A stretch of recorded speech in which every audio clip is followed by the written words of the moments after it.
Shalom, shalom, bien-aimés, chers auditeurs, chers téléspectateurs de la chaîne Koinonia. Ce matin, j'ai le privilège de traiter un thème qui est tout simplement le chrétien face aux réalités du monde. Alors, c'est un terme qui vraiment nous met la puce à l'oreille à cause des situations que nous vivons, à cause des réalités que nous traversons dans ce monde actuel. Alors, il est demandé aux chrétiens quelle attitude, quel comportement nous devions afficher. Voici donc le thème. Je voudrais aborder un sous-thème qui est tout simplement la réalité ou vérité. Vous savez, c'est deux mots très distincts, la réalité ou la vérité.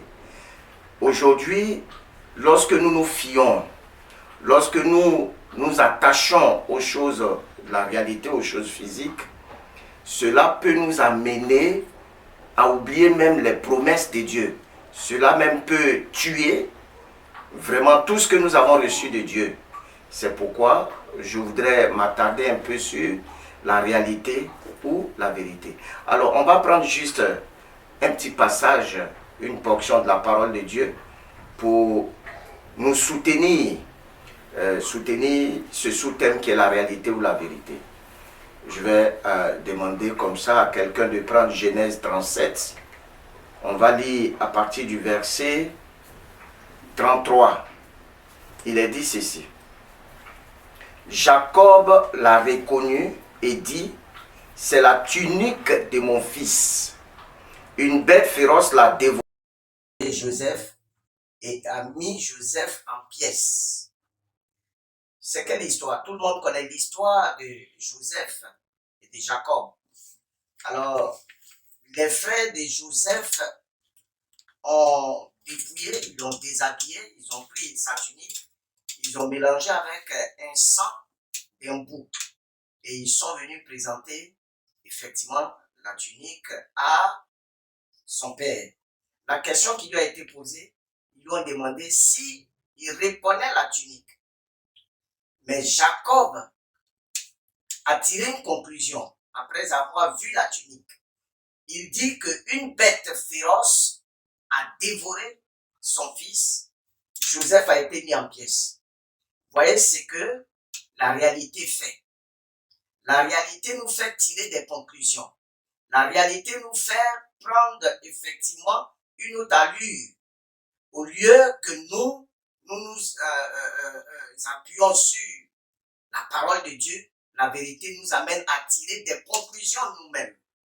Jacob, qui avait une expérience de l'agriculture, qui connaissait vraiment l'élevage, il a vécu avec son père dans l'élevage. Ensuite, il a passé près de 14 ans dans l'élevage pour avoir sa femme.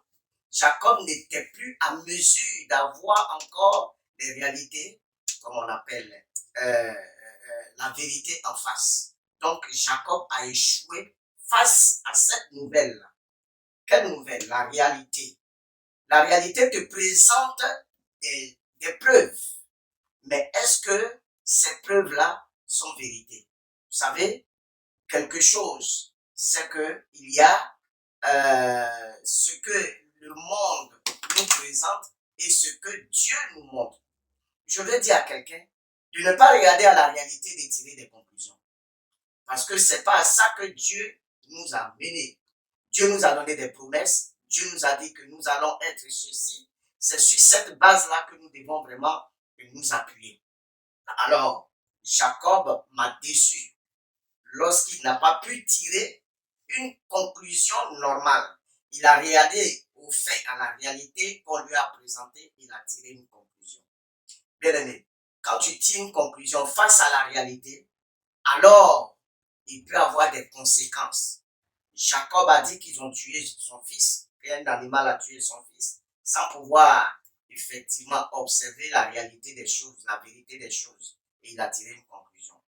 Aujourd'hui, à cause de la réalité que tu traverses, à cause de la réalité que tu vis, tu tires des conclusions sans prendre conscience. Même tu oublies même les promesses de Dieu.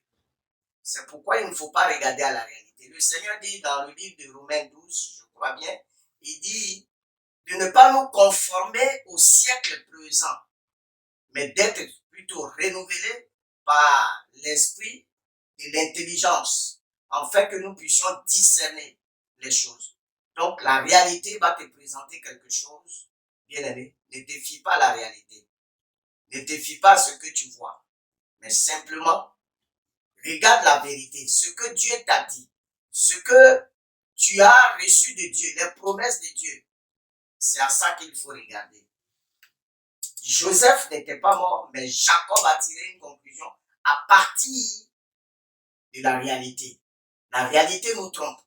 La réalité, tu peux aujourd'hui ne pas avoir de l'argent. Tu peux ne pas manger, avoir de la nourriture. Mais cela ne veut pas dire que c'est pour l'éternité. La vérité, c'est que le Seigneur te donnera plus à manger puisqu'il est le Dieu pourvoyeur par excellence. Alors, il ne faut pas te fier à la réalité. Mais je veux dire à quelqu'un de regarder simplement à la vérité. C'est la vérité qui peut véritablement nous donner de l'espoir. Regardez le témoignage que je vais vous donner de Abraham et Sarah. Lorsque Abraham a reçu les anges, ils ont mangé, ils étaient rassasiés et ils ont déclaré une parole. Ils ont dit à cette même époque, tu auras un enfant concernant Sarah. Mais Sarah a regardé à la réalité de son corps. Elle a dit, mais écoute, le Dieu de ces personnes-là, il est aveugle. Il ne voit pas mon corps. Il ne voit pas la réalité qui se passe. Parce que Sarah, on l'appelait dans son quartier la mémé. On l'appelait la grand-mère. Quant à Abraham, alors là, pour lui, même si c'était à l'autre temps, on devait l'appeler le Chao, le vieux père. Mais ce que Dieu a dit, qui est la vérité, ils ont eu leur enfant. Donc c'est de ça qu'il s'agit. Ne regarde pas ce que la réalité te présente, bien aimé. Ne regarde pas ce que tu vois de tes yeux. Appuie-toi, base-toi sur la parole de Dieu, sur les promesses de Dieu. C'est ça qui est la vérité. Et c'est cette vérité qui te fera avancer. Que Dieu te bénisse, que Dieu t'amène à comprendre la vérité, que Dieu t'amène à voir en toi la vérité de sa parole. Que Dieu te bénisse. Que Dieu te bénisse. La Bible dit qu'il est le chemin, la vie et la vérité. C'est la vérité qui nous importe. C'est la vérité qui compte dans la vie. Shalom, Dieu te bénisse.